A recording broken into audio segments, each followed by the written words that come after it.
ನಾನು doctor Archana Karthik, fertility consultant, Om care fertility and research centre, Banashankari, Bangalore. ಇವತ್ತು ನೀವು ಪ್ರೆಗ್ನೆನ್ಸಿಗೆ ಟ್ರೈ ಮಾಡ್ತಿದ್ರೆ ಯಾವ್ದೇ ಫುಡ್ ಅನ್ನ ಅವಾಯ್ಡ್ ಮಾಡಬೇಕು, ಯಾವ್ಯಾವ ಆಹಾರನ ಅವಾಯ್ಡ್ ಮಾಡಬೇಕು ಅನ್ನೋದು ಹೇಳ್ತೀನಿ. ಒಂದು ಪ್ರೋಸೆಸ್ಡ್ ಮೀಟ್ ಅಂದ್ರೆ ಈ ಪ್ಯಾಕ್ ಮಾಡಿ ಎಲ್ಲಾ ತರ ರೆಡಿ ಮಾಡಿ ಬಂದಿರೋ ಮೀಟ್ ಇರತ್ತಲ್ಲೋ ಮಾಂಸ, ಅದನ್ನ ಅವಾಯ್ಡ್ ಮಾಡಿ. ಯಾಕೆ ಅಂತ ಹೇಳಿದ್ರೆ ಅದರಲ್ಲಿ ಯಾವ್ಯಾವ ಅಂಶಗಳಿರತ್ತೆ ಅದು ನಿಮ್ಮ ಫರ್ಟಿಲಿಟಿನ ಅಂದ್ರೆ ಪುರುಷ ಬಂಜೆತನನ ಜಾಸ್ತಿ ಮಾಡುತ್ತೆ. ಅದನ್ನ ಅವಾಯ್ಡ್ ಮಾಡಿ ಫ್ರೆಶ್ ಆಗಿ ಮೀಟ್ ತಗೊಂಡು ಪ್ರಿಪೇರ್ ಮಾಡಿ ತಿನ್ನೋದು ಬೆಟರ್ ಆಗುತ್ತೆ. ಸೆಕೆಂಡ್, ಒಂದು ಈ ಕಾಫಿ ಟೀ ಎಲ್ಲ ತುಂಬಾ ಕುಡಿತಾ ಇರ್ತೀರಾ ನೀವು, ಅದನ್ನ ಏನ್ ಮಾಡ್ಬೇಕು, ಪೂರ್ತಿ ಬಿಡಕ್ ಆಗ್ತಿಲ್ಲ ನಮ್ಗೆ ಅಂದ್ರೆ ಅಟ್ಲೀಸ್ಟ್ 1-2 ಕಪ್ ದಿನಕ್ಕೆ ಮಾಡ್ಕೊಂಡ್ರೆ ಅದು ಬೆಟರು. ಎಷ್ಟು ಕಡಿಮೆ ಆಗುತ್ತೆ ಅಷ್ಟು ಕಡಿಮೆ ಮಾಡ್ಕೊಂಡು ಹೋಗಿ. ಮೂರನೇದ್ ಬಂದು ಈ ಶುಗರ್ ಅಂದ್ರೆ ಸಕ್ಕರೆ ಅಂಶ ಅಂದಿದ ತಕ್ಷಣ ನಾನು ಯಾವಾಗಾದ್ರೂ ಪೇಷಂಟ್ಗೆ ಶುಗರ್ ಕಡಿಮೆ ಮಾಡಿ ಅಥವಾ ಶುಗರ್ ಇರೋ ಜ್ಯೂಸ್ಗಳನ್ನ ಅವಾಯ್ಡ್ ಮಾಡಿ ಅಂದಿದ ತಕ್ಷಣ ಬೆಲ್ಲ ಹಾಕೊಳ್ಳೋದು ಇಲ್ಲ ಹನಿ ಹಾಕೊಳ್ಳೋದು ಈ ತರ ಮಾಡ್ತಾರೆ.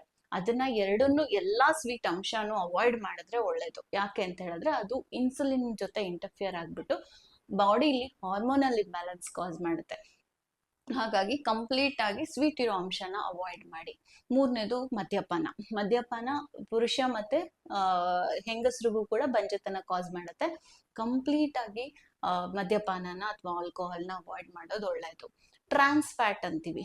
ಟ್ರಾನ್ಸ್ ಫ್ಯಾಟ್ ಅಂದ್ರೆ ಏನು? ಈ ಕೆಟ್ಟ ಕೊಬ್ಬಿನ ಅಂಶ. ಇದು ಎಲ್ಲಿಂದ ಬರುತ್ತೆ? ಒಂದು, ನೀವು ಡೀಪ್ ಫ್ರೈ ಮಾಡಿರೋದು ಅಥವಾ ಕರ್ದಿದ್ದ ಅಂಶನ ಜಾಸ್ತಿ ತಗೊಳ್ತಾ ಇದ್ರೆ, ಇಲ್ಲ ಪ್ಯಾಕ್ ಮಾಡಿ ಆರ್ಡರ್ ಮಾಡಿ ತಿಂತಿರಲ್ಲ, ತುಂಬಾ ಪ್ಯಾಕ್ ಆಗಿರುತ್ತೆ, ಅದು ಸುಮಾರು ದಿನ ಪ್ಯಾಕ್ ಆಗಿ ಆಮೇಲೆ ನೀವು ತಗೊಂಡ್ ಬಂದು ತಿನ್ನೋದ್ರಿಂದ ಅದರಲ್ಲಿ ಟ್ರಾನ್ಸ್ ಫ್ಯಾಟ್ ಜಾಸ್ತಿ ಇರುತ್ತೆ. ಈ ಟ್ರಾನ್ಸ್ ಫ್ಯಾಟ್ ಜಾಸ್ತಿ ಇದ್ರೆ ಏನಾಗುತ್ತೆ? ಪುರುಷ ಬಂಜೆತನನೂ ಆಗುತ್ತೆ. ಫಿಮೇಲ್ಸ್ ಅಂದ್ರೆ ಹೆಣ್ಮಕ್ಳಲ್ಲೂ ಕೂಡ ಬಂಜೆತನ ಕಾಸ್ ಮಾಡುತ್ತೆ. ಎಗ್ ಕ್ವಾಲಿಟಿ ಕಡಿಮೆ ಮಾಡುತ್ತೆ, ಸ್ಪರ್ಮ್ ಕ್ವಾಲಿಟಿ ಕಡಿಮೆ ಮಾಡುತ್ತೆ. ಸೊ ಅದನ್ನ ಅವಾಯ್ಡ್ ಮಾಡೋದು ಒಳ್ಳೇದು.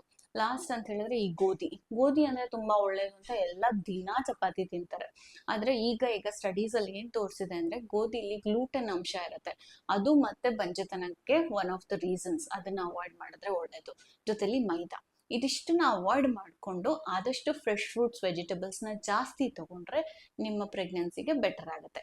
ಇದ್ರ ಬಗ್ಗೆ ಇನ್ನೂ ನಿಮ್ಗೆ ಏನಾದ್ರೂ ಡೌಟ್ಸ್ ಇತ್ತು, ಇನ್ನೂ ಇದ್ರ ಬಗ್ಗೆ ತಿಳ್ಕೊಬೇಕು ಅಂತ ಹೇಳಿದ್ರೆ ನಮ್ಮ ಚಾನೆಲ್ನ ಸಬ್ಸ್ಕ್ರೈಬ್ ಮಾಡಿ, ಮತ್ತೆ ಕೆಳಗಡೆ ಕಮೆಂಟ್ ಅಲ್ಲಿ ಡೌಟ್ಸ್ ನ ಕೂಡ ಕೇಳ್ಬೋದು. Thank you.